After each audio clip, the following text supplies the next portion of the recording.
In this video, we will be discussing the payment process in NREGA. It is important to understand the payment process in order to understand any payment-related issues that can arise. Let us first take an overview of the current payment process. When a NREGA worker completes a work after the muster rolls are filled, they are entitled to receive their wage within 15 days. Once the work is completed, the attendance from the muster roll is entered on the NREGA Soft, the software for NREGA implementation and payment. A wage list is then created that includes the details of the workers and the amount of wages to be paid to each worker. Thereafter, a fund transfer order is generated with 2 digital signatures that are made at the panchayat or block level.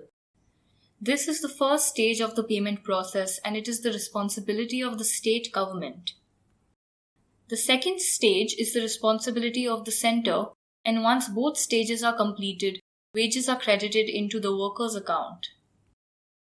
Let us see a brief history of how the payment process has evolved over time. Initially, NREGA wages were distributed in cash by the Gram Panchayat. Subsequently, wages slowly started being directly credited to the post office accounts of workers.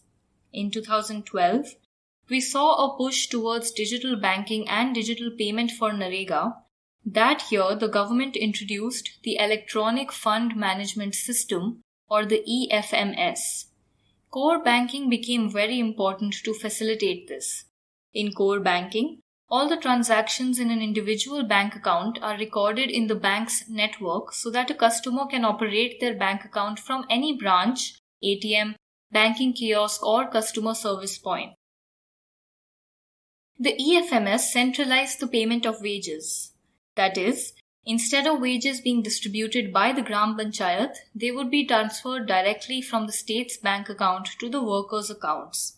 The rationale for this was the following. First, the payment agency was separated from the implementation agency on the ground. This meant that the Gram Panchayat or the block machinery would be in charge of the implementation of NREGA, while the payment would be undertaken by other institutions. Second, workers had a high chance of getting paid on time, even if the Gram Panchayat did not have funds. This is because the money would directly go to the worker from the state. Third, at least on paper, there were guidelines to increase transparency. In principle, each part of the process could be tracked. Workers were supposed to be notified through an SMS when wages were credited. Information was also supposed to be proactively put up online and painted on walls for all to see. In 2016, the wage payment process was further centralized when the Ministry of Rural Development, or the MORD, introduced the National Electronic Fund Management System, or the e-FMS.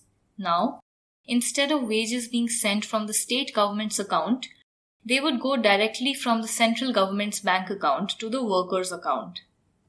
The e-FMS was rolled out in 2 phases, and by October 2016, it was applicable all over the country. Bank accounts were made mandatory all over the country, and post office payments and accounts were eventually phased out. We will now understand the e-FMS process from the back end.